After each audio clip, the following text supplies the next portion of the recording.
Quedó pendiente en el ejercicio de ayer llevar un marcador. Digo, es interesante cómo podemos ahí llevar una cuenta de los juegos que ha ganado cada jugador. Entonces vamos a recuperar. Hasta ahorita, bueno, hasta ejercicios anteriores, las variables que habíamos declarado eran dentro de los botones, dentro de los eventos de los botones. Y pues ahí realmente ahí era lo único que necesitábamos, de manera local, utilizar esas variables.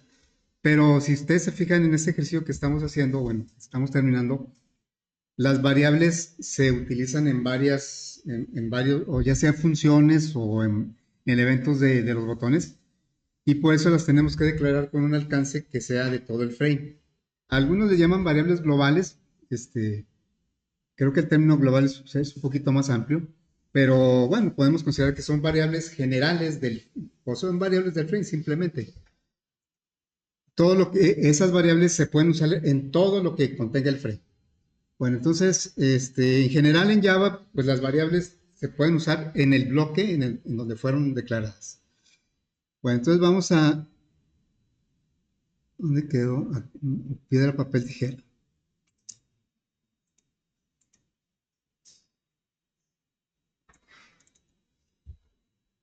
Aquí vamos a incorporar una cuenta, bueno, para ir sabiendo, como el juego es muy rápido, ¿verdad? Pues aquí podríamos llevar esa cuenta. Por eso están las etiquetas de abajo. Estas dos son para ir contabilizando cuando gana el usuario. Aquí contabilizamos cuando gana la compu y acá cuando llevan empatados. Entonces, ya inclusive ya tenemos las etiquetas. No sé si ya les pusimos nombre. Vamos a revisar. Esta se llama, ahí está, JLB ganados usuarios. Esta debe ser JLB ganados compu. Y esta debe ser JLab empatado. Bien, entonces vamos a declarar precisamente las variables que van a llevar la cuenta. Necesitamos que la función jugar las incremente dependiendo del resultado del juego. Y luego vamos a poner una función para que muestre o actualice ese marcador. Y aparte debe tener un valor inicial. Aquí vamos a empezar a utilizar un concepto que se llama contador o acumulador. En este caso es un contador. El contador, bueno, ese lo vamos a usar bastante ya cuando entremos al siguiente subtema, que son las estructuras repetitivas, los ciclos. Pero pues ya desde aquí lo vamos a empezar a trabajar. Un acumulador o un contador en este caso es una variable que se incrementa a sí misma para ir llevando una cuenta. Es como cuando llevamos algún saldo, alguna cuenta, sobre la misma variable vamos agregando. Lo que tenía antes le agregamos otro valor y el resultado lo volvemos a guardar en la misma variable. Bueno, ese va a ser el efecto que van a tener estas tres variables. Las tenemos que declarar al nivel del frame para que se puedan usar en cualquier parte. Entonces, estas variables se van a llamar, son de tipo entero porque nos van a servir para contar. Serían ganados usuario, ganados compu y empatados.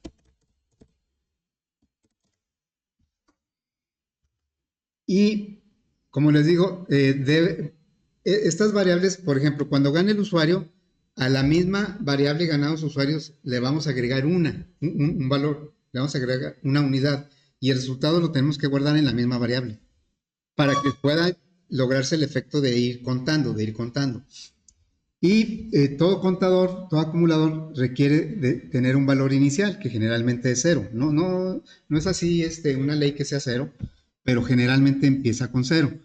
Entonces, ese valor de cero nosotros lo vamos a poner aquí en esta parte. Dijimos que todo lo que pongamos aquí se ejecuta antes de que el usuario empiece a interactuar con la aplicación. Entonces aquí vamos a decirle que ganados, ponemos un comentario, inicializamos los contadores de juegos ganados y empatados. ¿Sí? Entonces le vamos a decir que los ganados por el usuario son igual. Podemos hacer una asignación múltiple. Por eso les decía que si es, tal vez el efecto pues sea muy simple de que nos vaya llevando un contador ahí, un marcador. Pero lo que requerimos para eso son conceptos pues muy importantes de entender para luego aplicarlos tal vez en cuestiones más interesantes. Nosotros podemos hacer una asignación múltiple, es decir, en lugar de ponerle ganados usuarios igual a 0 y luego ganados compu igual 0 y luego empatados igual 0, podemos hacer esto. Ganados compu igual a empatados. Porque como todos les vamos a asignar el mismo valor, entonces lo podemos hacer de esta manera. Eso es útil cuando a varias variables, a más de 2, 3 variables, queremos asignarles el mismo valor. Bueno, y aquí, cuando nosotros ejecutemos, que por cierto, tengo que ejecutarlo, no, por aquí, ¿verdad? Sí, asigné como principal el del, bueno, aquí debería ya empezar desde el inicio, antes de que el usuario empiece a jugar, aquí ya debería ser 0 y 0, ¿sí? Y luego ya, si aquí ganó la compu, entonces aquí ya debería aparecer 1, pero aquí ya debería estar un 0 y aquí debería estar un 0. No es lo mismo un 0 que nada, eso puede confundir al usuario. Entonces, vamos a agregar una función que muestre el marcador. Una función que simplemente tome los valores de las variables y las ponga en las etiquetas. Vamos a agregar aquí. Vamos a agregar una función. Como estamos usando puros componentes del frame y variables del frame también, los componentes al final de cuentas son variables, nada más que son variables de un tipo no primitivo. Pero nosotros hemos agregado variables del frame. Por eso no necesitamos pasarlo como parámetro para que haga algo. Las podemos usar en cualquier parte del frame. Precisamente por eso no requerimos parámetros. Y tampoco no vamos a regresar ningún resultado. Queremos nada más que tome los valores de las variables y los ponga en las etiquetas. Entonces aquí va a decir mostrar resultado. Y entonces a la etiqueta de JLabel ganados usuario le vamos a poner como texto los ganados por el usuario. Esto pues es un entero, no me lo acepta ctext, lo convertimos a cadena. Y vamos a actualizar los tres contadores. O sea, aquí sería del usuario, de la compu y los empatados. Ganados compu y empatados.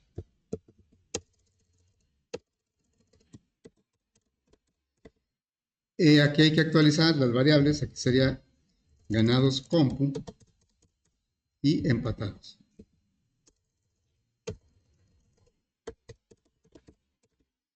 Bueno, no por el hecho de poner la función ya va a trabajar. La función se ejecuta cuando se manda a llamar. Si yo ahorita ejecuto, pues no pasa nada diferente. Y aquí ya, como les digo, ya debería aparecer 0, 0 y 0.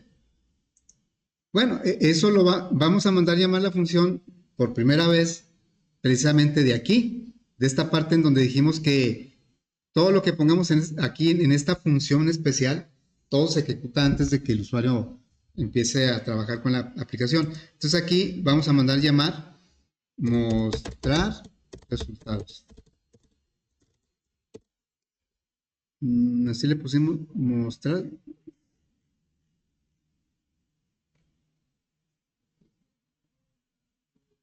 Es que le puse el resultado. Pues son resultados, ¿no? Mostrar resultados, ahí está. Entonces ahora sí, lo ejecutamos. Y ya aparecen ceros. Bueno, creo que conviene cambiarles el tamaño de la letra y la alineación horizontal, ¿no? A ver, vamos a hacer eso. para que se vea más o menos como los otros, lo voy a poner así.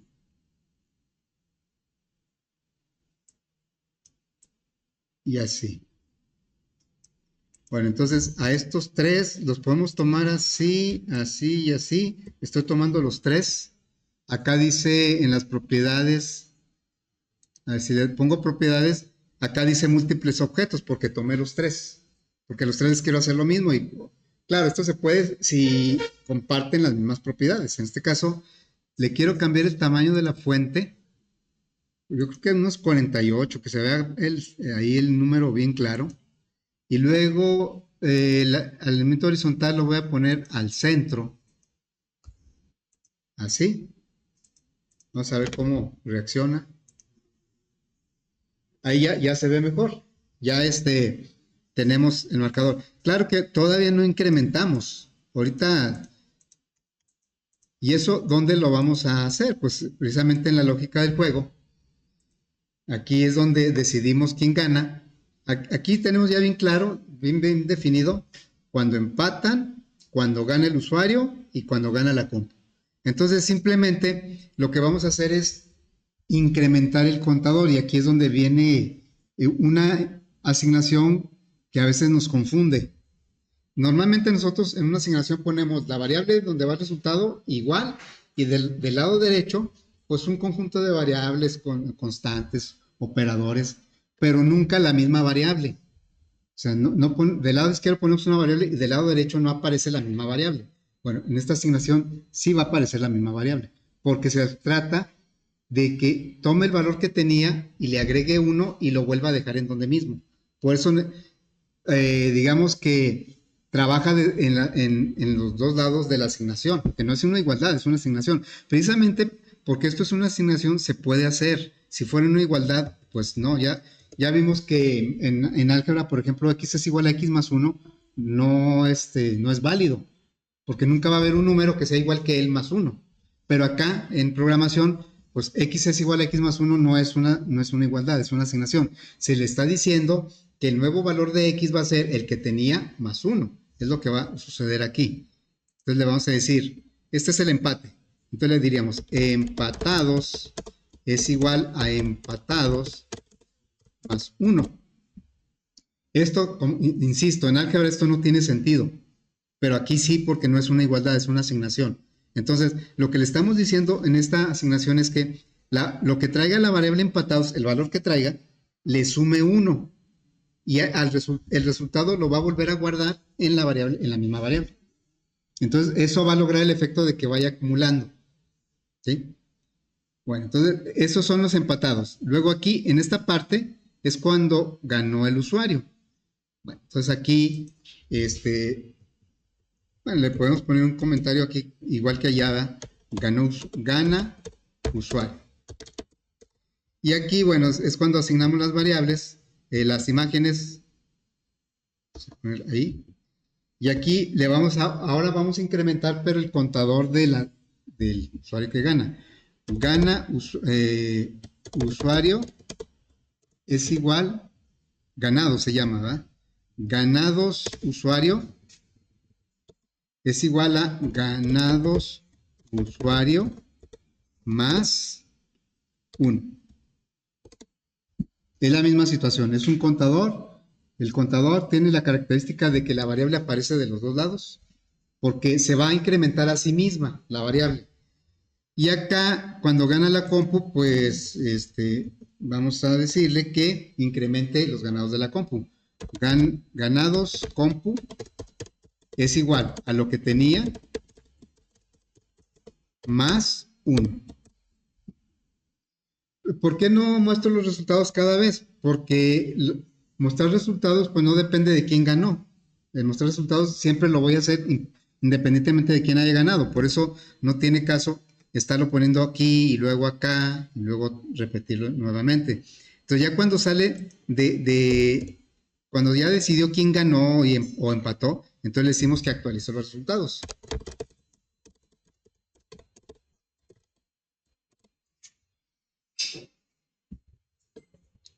A ver. Bueno, piedra. ¿Quién ganó? Ganó la compu. Ya ganó el usuario. Gana el usuario. Empataron. Y así, ¿verdad? O sea, ya puedo yo estar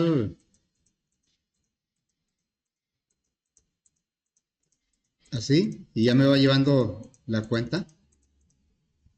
Más o menos se comporta, si yo hago una selección así alternada, vean como más o menos lo aleatorio también, como que es alternado, van ahí de la mano. De repente sí se descuelga, a veces la compu me va ganando por muchos o yo le voy ganando por muchos. ¿Sí? Va muy parejo los tres marcadores. Bueno, entonces, digamos que ya con eso terminaremos lo que es la aplicación.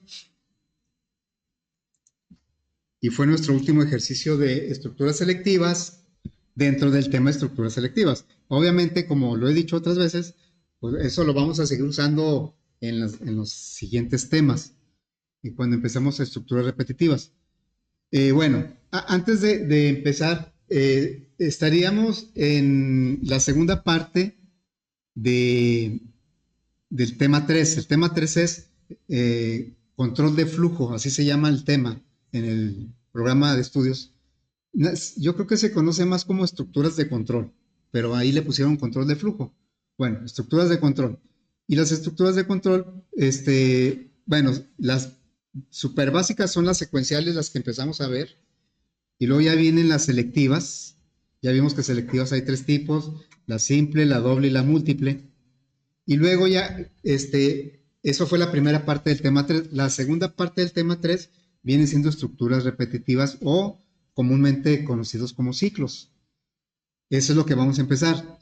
Nada más que antes de empezar, me gustaría, pues, comentar acerca del proyecto porque puede haber dudas. Ya está el proyecto publicado, el 2. Y también está publicado lo que es la asignación para que sepan qué es lo que son. Es un conjunto de 8 problemas. Voy a entrar a... Si es un conjunto de 8 problemas, ¿este grupo cuál es? Este es el de orientado a objetos. Bueno, voy a ir al grupo de ustedes. Y aquí tenemos el proyecto 2.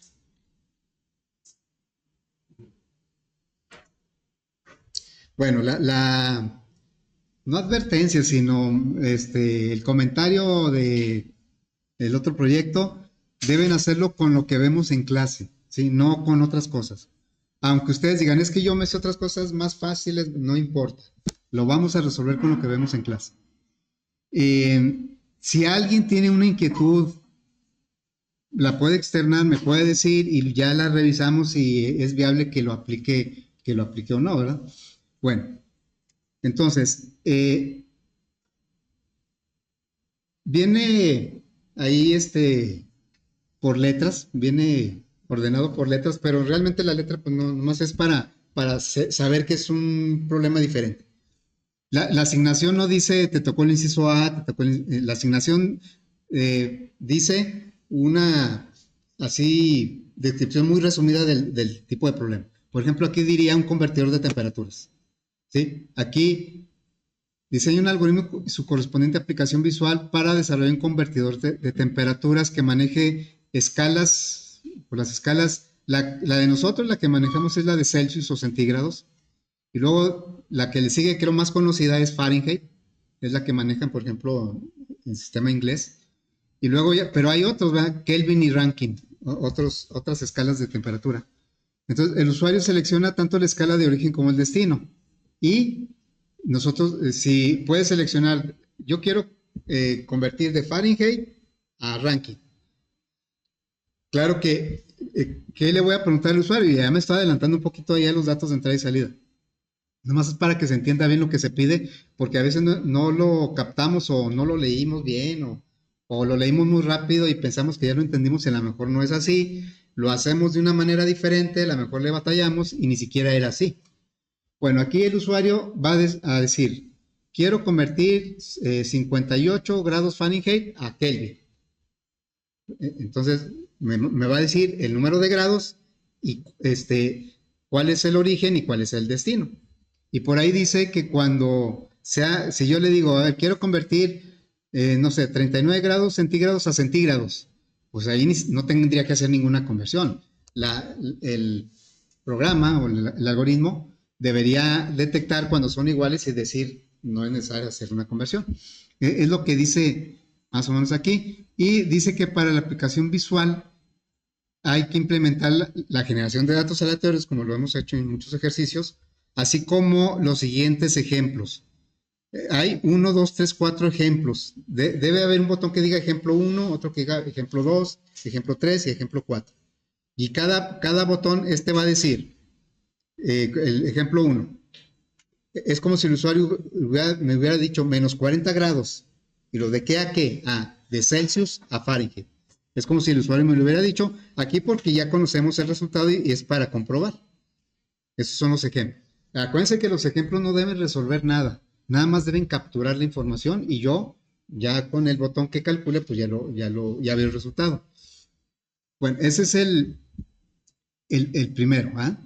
Si alguien ya detectó qué es lo que le tocó y tiene duda, pues es el momento de preguntar. Aquí el segundo problema, se genera un solo número aleatorio de 3 dígitos, o sea, ahí se va a generar de manera aleatoria. No se la van a preguntar al usuario. De manera aleatoria, ¿sí? Ahora, dice, se genera el número, pero los 3 dígitos, un solo número, el 879, ¿sí? No me van a preguntar el primer dígito, segundo dígito y tercer dígito, ¿no? Ahí dice que deben ser un solo número. Que ustedes lo tengan que separar, pues eso ya es parte del problema, de lo que tienen que resolver.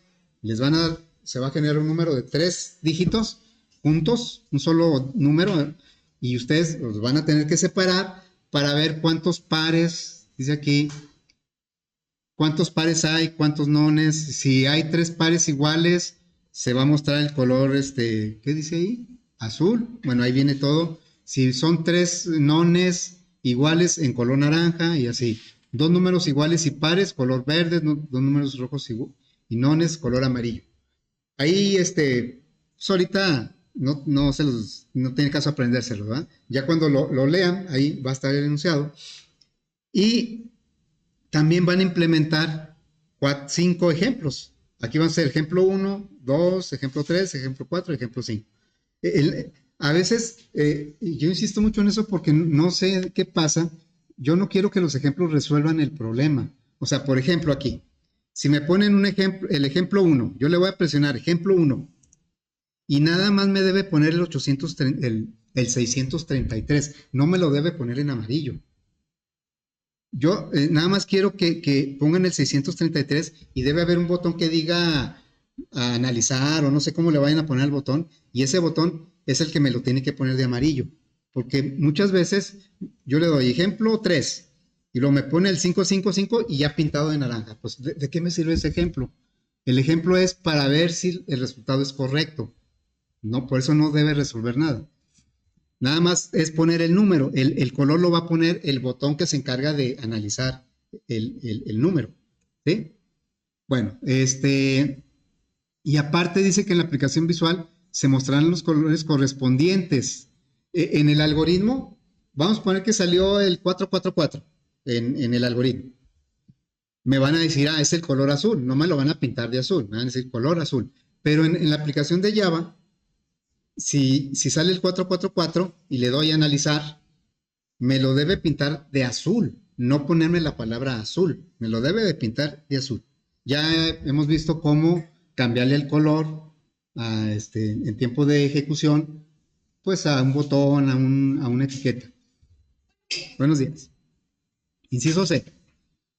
En una competencia, cada participante es calificada por 7 jueces. No hay que preguntar el número de jueces. Ahí dice que son 7. En los datos, cuando analizamos datos de entrada y salida, los datos de entrada son los que nos marca el enunciado, no los que yo quiero o los que yo me imagino. Se los digo porque a veces me resuelven algo como o parecido y me preguntan cuántos jueces, porque dicen, es que es mejor que pregunte cuántos jueces. Sí, pero el usuario te está diciendo que son 7.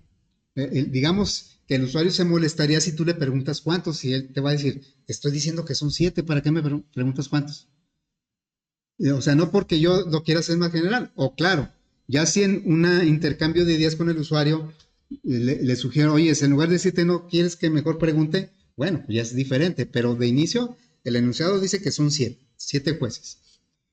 Desarrolla un algoritmo su correspondiente de aplicación visual para calcular la puntuación final del participante, sabiendo que se promedian las calificaciones de los jueces, excepto las dos más altas y las dos más bajas. ¿Sí? O sea, esto se aplica mucho en concursos de apreciación, como concursos de belleza o... no, en el box no tanto porque no son muchos jueces, pero en gimnasia, en natación y clavados, pues, donde es de apreciación, donde hay varios jueces, pero la calificación final muchas veces se descartan los extremos porque pues pueden estar un poquito influenciados, ¿no? Que alguien califique muy alto o alguien califique muy bajo. Entonces a veces se eliminan los extremos. Es lo que está sucediendo aquí.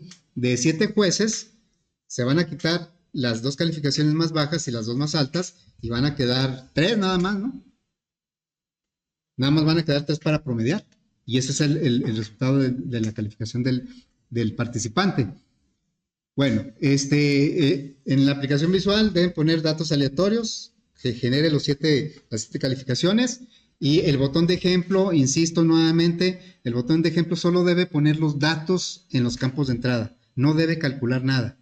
La idea del ejemplo es que con esos datos que yo ya sé el resultado, quiero ver si su proceso lo hace bien. Por lo tanto, si ya me ponen el resultado, pues no me sirve. El ejemplo nada más debe poner los datos de entrada, no debe calcular nada. Luego, dice aquí, dadas 4 letras minúsculas, o sea, tienen que ser minúsculas, en cualquier orden, ¿no? Yo al usuario le voy a pedir 4 letras minúsculas. Diseñar un algoritmo, su correspondiente aplicación para mostrar las letras en orden alfabético, pero con sus mayúsculas correspondientes, tanto ascendente como descendente. Eso se lo voy a preguntar al usuario. O sea, el usuario me va a dar 4 letras minúsculas por separado, ¿verdad? 1, 2, 3, 4. Y luego yo se las tengo, le tengo que preguntar, ¿cómo quieres el orden? ¿Ascendente o descendente? Y entonces las tengo que presentar ordenadas esas 4 letras, pero en mayúsculas, no las mismas minúsculas. ¿Sí? Entonces, también aquí no viene que implemente algún ejemplo. O sea, si no viene un ejemplo, es porque pues ahí a lo mejor no es necesario poner ejemplo. Aleatorio sí, ahí lo dice. Bueno, un rectángulo puede estar definido por su base y su altura, mediante las cuales se calculan área y perímetro. O sea, sabemos cuál es la fórmula para calcular el área y el perímetro de un rectángulo, porque siempre nos dan la base y la altura. Pero en general es posible calcular, estamos hablando de 4 datos: base, altura, área y perímetro. ¿Sí? Y siempre nos dan base y altura y calculamos área y perímetro. Pero es posible que nos den, por ejemplo, base y perímetro y yo calcular altura y área. O que me den perímetro y área y yo calcular base y altura. O sea, que de los 4 me den 2 y yo calculo los otros 2. Entonces, la aplicación consiste en que el usuario va a decidir cuáles son los 2 valores que me va a dar.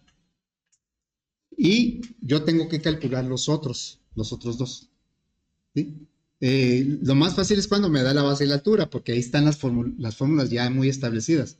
Pero ¿qué tal si me da el área y la altura? ¿Cómo voy a calcular el perímetro y la base? Bueno, pues ahí es donde vamos a analizar, ¿verdad? Y tampoco aquí se piden datos de prueba. Dice, el usuario decide en tiempo de ejecución cuáles datos proporciona y cuáles puede calcular. Yo me imagino así, 4 campos de texto y luego el usuario decide llenar 2, los que él quiera. Y yo le doy calcular y me tiene que calcular los 2 que están en blanco. Algo así.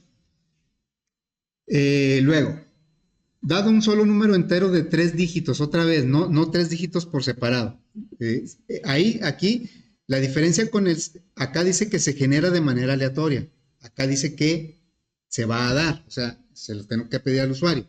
Me va a dar un número de 3 dígitos. y vamos a diseñar, me lo van a dar todo junto. O sea, no quiero que me pidan dígito 1, dígito 2 y dígito 3. Ustedes los tienen que separar. Y su aplicación visual para desplegar el nombre del dígito mayor en mayúsculas. O sea, me van a dar un número de 3 dígitos y yo tengo que detectar cuál es el mayor y ese lo voy a poner su nombre. Vamos a poner que me dieron el 842. El mayor es el 8, yo debo poner 8, ¿sí? En mayúsculas. Luego, el menor en minúsculas, el 2 lo tengo que poner la palabra 2, pero en minúsculas. Y del intermedio en inglés, ¿sí? El usuario decide en tiempo de ejecución si se muestra en mayúsculas o minúsculas.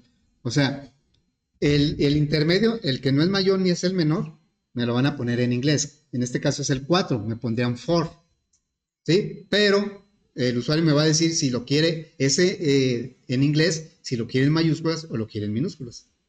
Ya sabemos que son puros, podemos verlos como puros caprichos del usuario. Pues, ¿de qué les puede servir eso? Ah, pues son necesidades del usuario que a lo mejor nosotros no entendemos.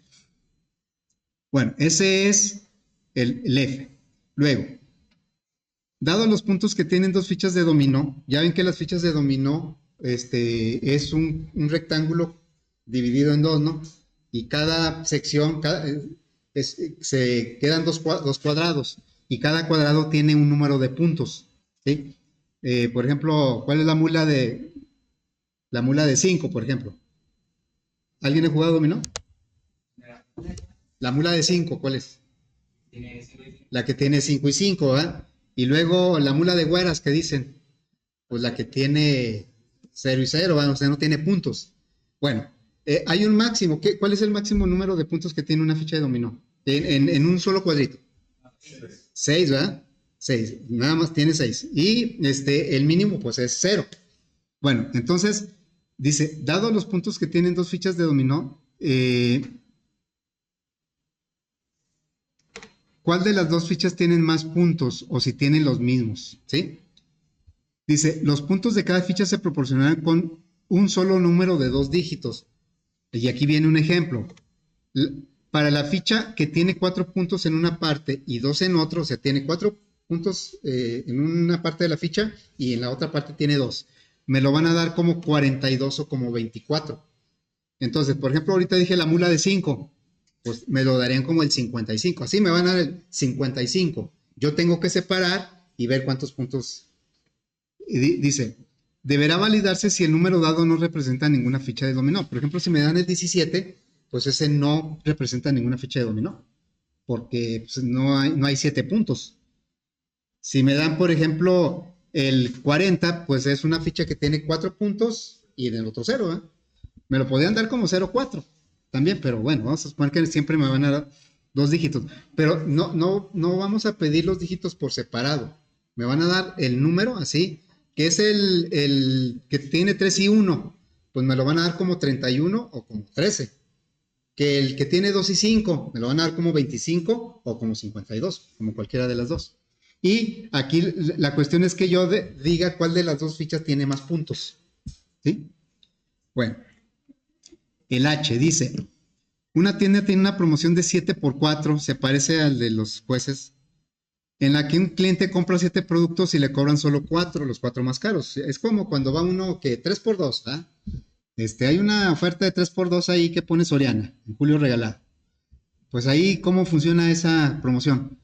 Pues de los artículos que son parte de la promoción, se compran 3 y se cobran 2 nada más. Obviamente, el que no se cobra es el más barato, ¿sí? Se cobran los más caros. Y siempre dice así, o cuando dicen 2 por 1, pero que no sean los mismos, si no son iguales, te cobran siempre el más caro. Es lo mismo aquí. Esa tienda tiene una promoción que si tú compras 7 productos, te van a cobrar nada más 4, pero los 4 más caros. Entonces, bueno, un algoritmo y su correspondiente aplicación visual para determinar el total a pagar, así como el importe ahorrado. Para la aplicación visual, implementar la generación de datos aleatorios y un botón de ejemplo, sin calcular. Bueno, ahí lo menciono mucho porque pues es frustrante que tenga un botón de ejemplo y que yo le doy clic y que me haga todo.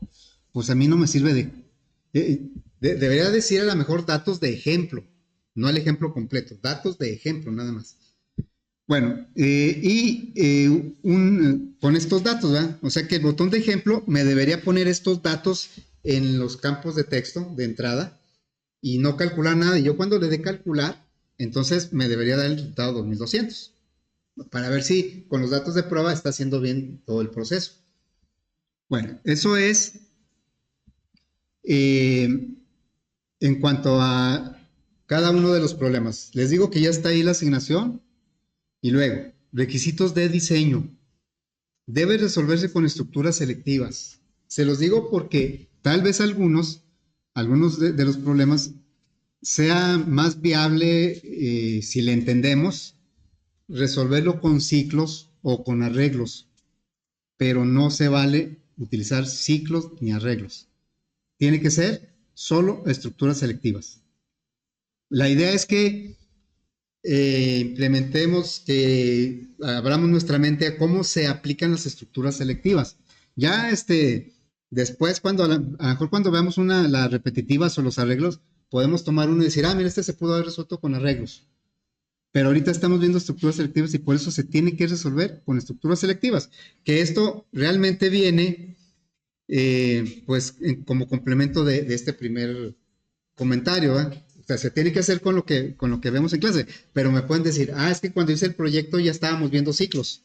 Pues sí, pero hasta donde habíamos llegado en los temas del proyecto no hemos visto ciclos. Por eso aquí se hace la aclaración.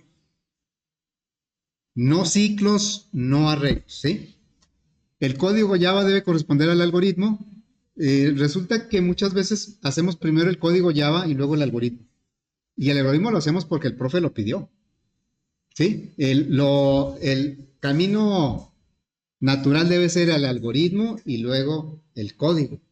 Pero les digo, a veces el algoritmo nos da un poco de flojera hacerlo, sobre todo si el problema lo tenemos muy claro.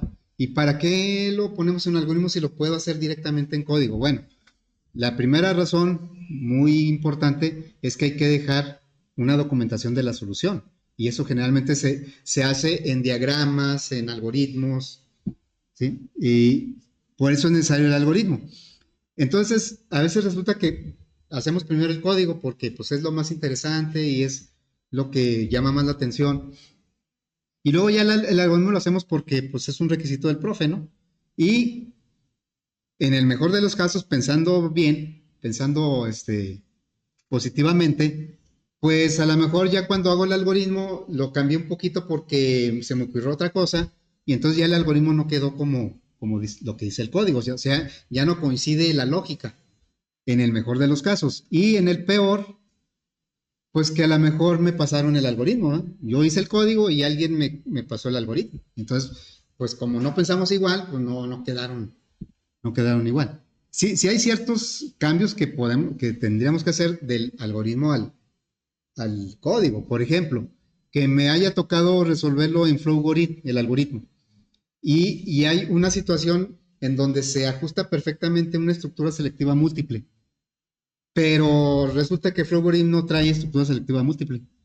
Entonces, por más que quiera usarla ahí, pues no puedo porque no la trae. Bueno, ese sí, inclusive por aquí lo dice. Si les tocó en Flowgorit, en el código Java pueden cambiar, si aplica, las estructuras selectivas anidadas a una selectiva múltiple. Es decir, sí, bueno, yo ahí no les podría cuestionar que en Java hubieran usado una selectiva múltiple cuando en Flowgorit no la usaron, porque pues en Flowgorit no existe. Pero si les tocó en PCIN, pues sí, ahí sí existe la selectiva múltiple. Entonces, si usaste selectiva múltiple en código, tenías que haberlo usado también en el algoritmo. No es obligatorio crear funciones, aunque en algunos casos puede ser recomendable. La razón por la que y eso lo he dicho muchas veces, el tema de funciones viene al final del curso, es el número 5. Pero si me espero hasta el 5, ¿se imaginan todo lo que no hubiéramos podido aplicar? ¿Cuántas veces hemos aplicado funciones para resolver problemas? Muchas, y nos hemos dado cuenta que todo está estructurado, organizado con funciones. Y las funciones pues, nos hacen más eficientes, nos permiten reutilizar código que ya está aprobado. Y entonces por eso yo lo veo desde el principio y cada vez que se ofrezca, pues aplicamos funciones. Entonces por eso aquí también les decía que solo en el primer proyecto sí era obligatorio, porque es tema que vimos, sí era obligatorio crear al menos una función. Y el problema se prestaba para eso. Pero les dije, a partir del segundo proyecto, ya las funciones ustedes las van a utilizar cuando crean necesario y ustedes mismos van a crear sus funciones. Muy bien. La documentación del proyecto, bueno, pues ya sabemos que debe incluir el análisis de los datos, la entrada y la salida. Si hay fórmulas, a lo mejor en unos casos no hay fórmulas, y si hay fórmulas, a veces hay que hacer despejes. Y un ejemplo resuelto por ustedes, no el ejemplo que viene ahí, sino uno resuelto por ustedes. Y bueno, la hoja debe tener sus datos. Acuérdense que la documentación tiene un nombre, cada tipo de archivo tiene un nombre.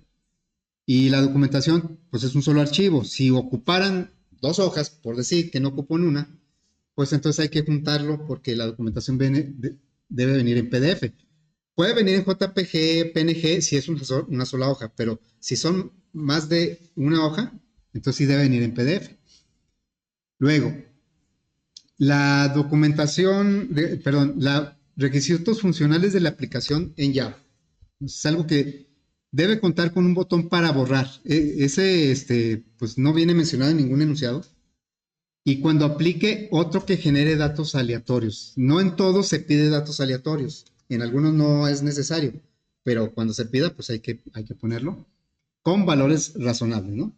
Ahí hay que, pues, pensarle un poquito cuáles son los valores. Por ejemplo, que me tocó pues en el ejemplo vienen valores con un entero y un dígito y un decimal. Ah, bueno, pues los aleatorios más o menos que me generen valores de este tipo, ¿verdad? Ok, dice, deberá mostrar en el frame tanto la imagen de asignación como el enunciado completo del problema que les tocó, incluyendo el inciso y los ejemplos, que se aprecie todo sin necesidad de hacer scroll. Bueno, de preferencia en una imagen. Ya ven que la imagen de asignación pues debe ir ahí. Esa debe ir, tiene cierto nombre, pero debe ir en el frame. ¿Por qué yo la pido en el frame? Tal vez no se imaginen todo, cómo a la hora de revisar, tengo 4 grupos de 30 y tantos cada grupo y llegan, ya cuando les pido proyectos empiezan a llegar y llegar. Y pues realmente si no me organizo mentalmente, pues es un caos, ¿no? Entonces, por eso necesito que la imagen de asignación esté siempre ahí, porque de repente me cambio de archivo y luego se me olvidó cerrar el problema del alumno anterior y luego ya me regreso al frame y resulta que es de otro alumno. Entonces, además de eso, de que no me organicé bien, no le ponen la imagen de asignación, entonces me pierdo en lo que estoy revisando. Por eso es bien importante la imagen de asignación que la pongan ahí en el frame. En este caso, les comentaba yo que aunque los problemas están ahí enumerados, bueno, ¿cómo se les llama están señalados o identificados, pues, con una letra, pero en la asignación no viene la letra. Y los enunciados, pues yo sí sé de qué se trata cada uno de los problemas, pero el detalle no me lo sé de memoria, no me voy a acordar cada vez de todos los problemas. Entonces, por eso también va a ser muy necesario que ustedes me pongan todo el enunciado en el frame. Pero, que no quiero que lo tecleen y luego me lo pongan en una etiqueta y ahí no quiero el enunciado tal y como viene aquí. O sea, una imagen del enunciado, pero completita, con todo y el ejemplo. De tal manera que yo pueda estar viendo para revisar correctamente, porque a lo mejor si no veo todo el enunciado, yo pienso que les pedí una cosa y a lo mejor les pedí otra y luego se los pongo mal porque no hicieron lo que yo pensaba que había pedido. Eso es para que yo, si tengo una duda, a ver, aquí cómo se los pedí o cómo, entonces yo veo el enunciado, porque estarme regresando aquí y estar viendo cada uno, pues sería muy, muy tardado. Entonces, por eso ahí dice, de preferencia una imagen, a veces me pone una imagen súper pequeña y pues me da la misma, lo mismo, es como si no hubieran puesto nada, porque no se aprecia nada. No, ahí, aunque le batallen un poquito, pues abran un poquito más el frame y pongan el enunciado de tal manera que yo lo pueda ver todo. Y también los ejemplos, porque pues en los ejemplos es donde yo veo cuál es el resultado correcto con estos datos de ejemplo. ¿Sí? Bueno, pues ya se fue toda la hora.